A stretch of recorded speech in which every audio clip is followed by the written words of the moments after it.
प्यारे बच्चों, तो मैंने कहा था मैं लाई हूँ सीरीज ह्यूमन रिप्रोडक्शन की। तो आज है मेरा डे 4 और पार्ट 4 है ये। तो आज हम देखने वाले हैं गैमेटोजेनेसिस के बारे में। जानते हैं हमारे सेक्सेस जो है सेपरेटेड होते हैं और वो आगे जाके फ्यूज करते हैं। तो आज हम देखेंगे कि उनके गैमेट्स कैसे बनते हैं और यही प्रोसेस कहलाती है गैमेटोजेनेसिस की। रिप्रोडक्शन की शुरुआत ही सेक्सुअल रिप्रोडक्शन से होती है, जिसमें मेल और फीमेल पेरेंट दोनों भी इन्वॉल्व होते हैं। तो आज सबसे पहले हम लोग गैमेटोजेनेसिस में मेल पेरेंट के बारे में पढ़ेंगे। पेरेंट में गैमेटोजेनेसिस की शुरुआत प्यूबर्टी से होती है, मतलब प्यूबर्टी के टाइम उनकी टेस्टिस जो है मैच्योर होने लगती है। और टेस्टिस हमने पढ़ा था प्राइमरी सेक्स ऑर्गन में मेल के, जिसमें हमारे टेस्टिकुलर लोब्यूल होते हैं जो कि 250 कंपार्टमेंट्स के होते हैं। उसके अंदर हमने देखा था सेमिनिफेरस ट्यूब्यूल जो कि 1 से लेकर 3 तक होते हैं। तो वही 1 से लेकर 3 तक सेमिनिफेरस ट्यूब्यूल में स्पर्मेटोगोनिया बनता है। स्पर्म मदर सेल्स होते हैं हमारे स्पर्मेटोगोनिया। स्पर्मेटोजेनेसिस में हम देखते हैं 3 प्रोसेस होती है। सबसे पहले स्पर्मेटोसाइटोजेनेसिस, जिसमें साइटो बनते हैं, मतलब सेल्स बनते हैं, सेल्स डिवाइड होते हैं। उसके बाद स्पर्मियोजेनेसिस होती है, जहाँ पे उसकी टेल आती है। फिर स्पर्मिएशन होती है, जब वो अपना हेड जो है सटोली में घुसा लेता है न्यूट्रिशन के लिए और फिर आगे की प्रोसेस होने के लिए। ये है हमारा वेल लेबल डायग्राम एनसीईआरटी का, जिसमें स्पर्मेटोजेनेसिस की पूरी प्रोसेस बताई गई है। पर मैंने अपने फ्लो ऑफ चार्ट में आप लोग को समझाने की कोशिश करी है।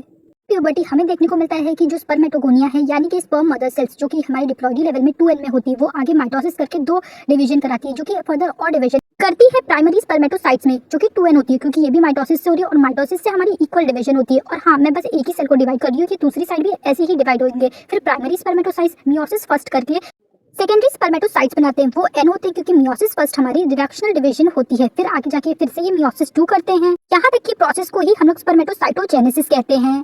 और वो आगे जाके स्पर्मेटिड्स बनाते हैं, जो कि एन होते हैं। उसमें ना टेल नहीं आई होती है। फिर ये स्पर्मियोजेनेसिस करके टेल लाते हैं, जो कि कंप्लीट स्पर्म देखने को मिलता है। इसी को हम लोग स्पर्मेटोजोआ या स्पर्म कहते हैं, जो कि एन डिवीजन के होते हैं। स्पर्मेटोगोनिया से हमारा कंप्लीट स्पर्म बन के रेडी है। अब ये सर्टोली सेल्स में अपना हेड घुसा लेगा ताकि इसे न्यूट्रिशन मिलता रहे। इसी प्रोसेस को हम लोग स्पर्मिएशन कहते हैं। और ये तीनों प्रोसेस को मिला के ही हम लोग स्पर्मेटोजेनेसिस कहते हैं। ड्यूरिंग एजैकुलेशन 2.5 से लेके 3 मिलीलीटर तक सीमेन में 2 से लेके 3 मिलियन तक की स्पर्म होते हैं। मतलब इसे गैस करा गया 1 मिलीलीटर में हंड्रेड्स ऑफ मिलियन स्पर्म्स होते हैं। अगर स्पर्म काउंट 20 मिलियन पर मिलीलीटर से कम हुआ तो हमें ओलिगोस्पर्मिया हो जाएगा, जिसमें 100% स्पर्म में से 60% की शेप एंड साइज बेस्ट और परफेक्ट होनी चाहिए। उसमें के भी 60 to 40% की अच्छी विगरस मोटालिटी होनी चाहिए। उसमें से ही 24% स्पर्म फर्टिलिटी के काबिल होते हैं। ये है हमारा एनसीईआरटी का वेल लेबल डायग्राम स्पर्म का, जिसमें सबसे ऊपर हमें हेड दिखाया गया है, फिर नेक दिखाया गया है, फिर टेल दिखाया गया है। टिप पोर्शन में प्लाज्मा मेम्ब्रेन दिखाया गया है। उसके नीचे एक्रोसोम, और एक्रोसोम ऑलजी का मॉडिफिकेशन होता है जो स्पर्म लाइसेंस में हेल्प करता है। उसके बाद न्यूक्लियस कंटेनिंग क्रोमोसोमल मटेरियल दिखाया गया है। हेड पोर्शन में नेक की बारी आ जाती है, जो कि मिडिल पीस में माइटोकॉन्ड्रिया है, एनर्जी सोर्स फॉर स्विमिंग देता है स्पर्म को। और लास्ट में टेल दिखाया गया फॉर द मोर्टेलिटी।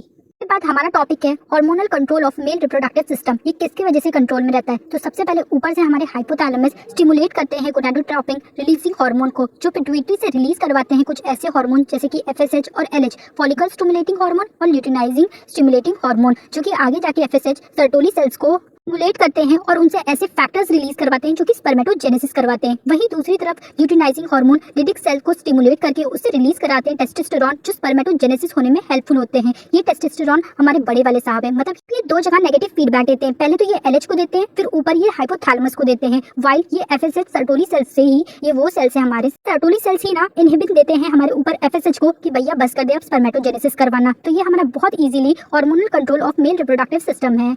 हम पढ़ेंगे फीमेल पेरेंट के बारे में, जहाँ पे हमें oogenesis की प्रोसेस देखने को मिलती है, जहाँ पे ओवा या एग बनता है। वही ओवा और एग में फॉलिकुलोजेनेसिस होती है। मतलब हम देखते हैं एक इंटरेस्टिंग सा पॉइंट, मतलब बच्ची के जन्म से पहले गेस्टेशन पीरियड में 6 लाख तक के एग होते हैं। बर्थ के टाइम पे उसके पास 1.5 लाख तक बचते हैं। उसके बाद आगे जब उसकी प्यूबर्टी हिट होती है तो उसके पास ओनली 60 to 80,000 ऑफ एग बचते हैं। प्यारे प्यारे छोटे छोटे से कॉकरोच। एक बहुत अच्छी नोट पॉइंट है कि फर्स्ट मेंस्ट्रुअल साइकिल को मेनार्क बोलते हैं और लास्ट मेंस्ट्रुअल साइकिल को मेनोपॉज बोलते हैं। है हमारी एनसीईआरटी का well label diagram for the oogenesis। आओ हम इसे अपनी लैंग्वेज में अपने फ्लो चार्ट में एकदम इजीली समझते हैं। पहले हमारे फॉलिकल्स बनते हैं, जहाँ पे हमें पहले अंदर की तरफ प्राइमरी oocytes देखने को मिलते हैं और बाकी उसके चारों तरफ ग्रैनुलोसा सेल्स अपने आप को उसके चारों तरफ घेर लेते हैं। इसी को हम लोग प्राइमरी फॉलिकल कहते हैं। प्राइमरी फॉलिकल आगे जाके सेकेंडरी फॉलिकल बनाता है, पर उस अंदर के जो सेल होते हैं ना, उसे अभी भी हम लोग प्राइमरी oocyte ही कहते हैं। और उसके बाहर ग्रैनुलोसा सेल्स होते हैं और उसके बाहर एक और सेल्स का प्रेजेंस हो जाती है, जिसे हम थीका सेल्स कहते हैं। वाइल ये और आगे जाके डिफरेंशिएट करते हैं। फिर टर्शियरी फॉलिकल में जाते हैं, तब इसके अंदर के जो जाके oocyte को हम लोग सेकेंडरी oocyte कहते हैं। और उसके ऊपर एक लेयर आ जाती है जिसे जोना पेलुसिडा की लेयर कहते हैं। ये लेयर बहुत इंपॉर्टेंट होती है, हम आगे जाके इसके बारे में पढ़ेंगे। उसके बाद हमें ग्रैनुलोसा सेल्स देखने को मिलता है और उसमें एक एंट्रम लाइक कैविटी बन जाती है। ग्रैनुलोसा सेल्स के ऊपर हमें थीका इंटरना देखने को मिलता है और उसके ऊपर फाइबर लाइक थीका एक्सटर्ना देखने को मिलता है। इसी को हम टर्शियरी फॉलिकल भी कहते हैं या फिर मैच्योर ग्राफियन फॉलिकल भी कहते हैं। जैसे कि हमने सबसे पहले देखा कि मेल पेरेंट में स्पर्मेटोगोनिया मदर सेल था, वो आगे जाके डिवाइड हो रहा था। उसी तरह फीमेल पेरेंट में oogonia है जो कि मदर सेल है, जो कि 2n है। और पता है ये स्टार्ट हो जाता है सेकंड मंथ ऑफ गेस्टेशन से, मतलब प्रेगनेंसी चलती रहती है ना वुमेन की, और वो फीमेल फीटस होता है, तभी हमारी oogonia की प्रोसेस हमारे वूम में ही चलने लगता है। फिर से ये वही माइटोसिस डिवीजन करती है और इक्वली सेल्स को डिवाइड करती है। जो सेल्स डिवाइड होते हैं उसे प्राइमरी oocytes कहते हैं और इसकी हैप्लोडिप्लॉइडी लेवल 2n होती है। वो आगे जाके मियोसिस फर्स्ट करते हैं और ये सस्पेंड हो जाते हैं एट प्रोफेज 1 में डिप्लोटीन स्टेज में। मतलब बच्ची का बिफोर बर्थ से ही ये हमारी मियोसिस फर्स्ट में ये अरेस्टेड होते हैं और हमारी ये आगे प्रोसेस नहीं बढ़ पाती है। फिर आफ्टर बर्थ होता है, फिर भी प्रोसेस नहीं बढ़ती है। बच्ची का बचपना बीत जाता है, चाइल्डहुड, फिर भी ये प्रोसेस आगे नहीं बढ़ती है। जब बच्ची प्यूबर्टी हिट करती है ना, तब ये हमारी मियोसिस फर्स्ट वहाँ से कंप्लीट होती है। हिट होती है वही 11 to 12 इयर्स में और वहाँ पे ये डिवाइड करती है दो डिवीजन में, जो कि फर्स्ट पोलर बॉडी बना लेती है और सेकेंडरी oocyte जिसका लेवल n होता है, क्योंकि ये मियोसिस से आई है और मियोसिस से हमारी रिडक्शनल डिवीजन होती है। ऐसे ये फर्स्ट पोलर बॉडी क्यों बनाती है? क्योंकि इसका प्रॉपर न्यूक्लियर डिवीजन होने के लिए कि बस फर्स्ट पोलर बॉडी बना लेती है, अदरवाइज इसका ऐसा कुछ खास काम नहीं होता है।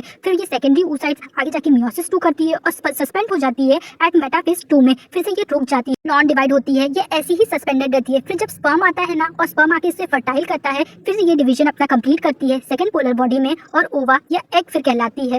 हमने स्पर्म देखा था, वो तो इतने ज्यादा मिलियंस ऑफ तादाद में थे। फिर हमने देखा गेस्टेशन के वक्त हमारे पास भी मिलियंस ऑफ oogonia थे, पर आगे जाके वो डिवाइड होते होते प्यूबर्टी हिट करते करते 60 to 80,000 तक बचे। लेकिन फर्स्ट मेंसेस में अगर हम लोग oogonia को काउंट करने की कोशिश करें तो फर्स्ट मेंसेस हमारा 12 साल से आएगा, 12 साल से लेकर 52 ईयर्स तक की, मतलब बीच में 40 ईयर्स हो गया। तो अगर हम लोग 40 को 12 से मल्टीप्लाई करेंगे तो ये कुछ अप्रोक्स 480 से लेकर 500 तक की oocytes हमें देखने को मिलेगा। अगर लेकिन बीच में 1 प्रेगनेंसी हो गई तो 9 + 6 मतलब 500 में से 9 + 6 माइनस कर दो, मतलब हमारे पास इतने कम oocytes होते हैं और कुछ ही को मौका मिलता है जो कि प्रेगनेंसी में आगे जाए। डायग्राम है हमारी सेकेंडरी oocyte का, या हम लोग इसे ओवम एनसीईआरटी ने बोला है तो हम लोग भी इसे ओवम बोलेंगे, जो कि हमें देखने को मिलता है कि बीच में इसकी पैरावेटेलाइन स्पेस होती है, फिर जोना कैलोसिडा की लेयर होती है, फिर सेल्स ऑफ कोरोना रेडिएटा होता है और फिर हमारे स्पर्म ऊपर से आके इसे फर्टिलाइज करते हैं। तो यही हमारी पूरी प्रोसेस है गैमेटोजेनेसिस की, मेल और फीमेल पैरेंटल दोनों की। तो आप लोग को ये सेशन कैसा लगा मुझे कमेंट में बताना, और अगर आप लोग को इससे कुछ हेल्प होती तो आप लोग इसे अपने फ्रेंड्स लोग के पास भी शेयर करो, वीडियो लाइक कर देना, सब्सक्राइब कर देना चैनल को। बाकी फिर मिलते हैं और सीरीज तो हमारी स्टार्ट ही है। बाय मेरे प्यारे बच्चों।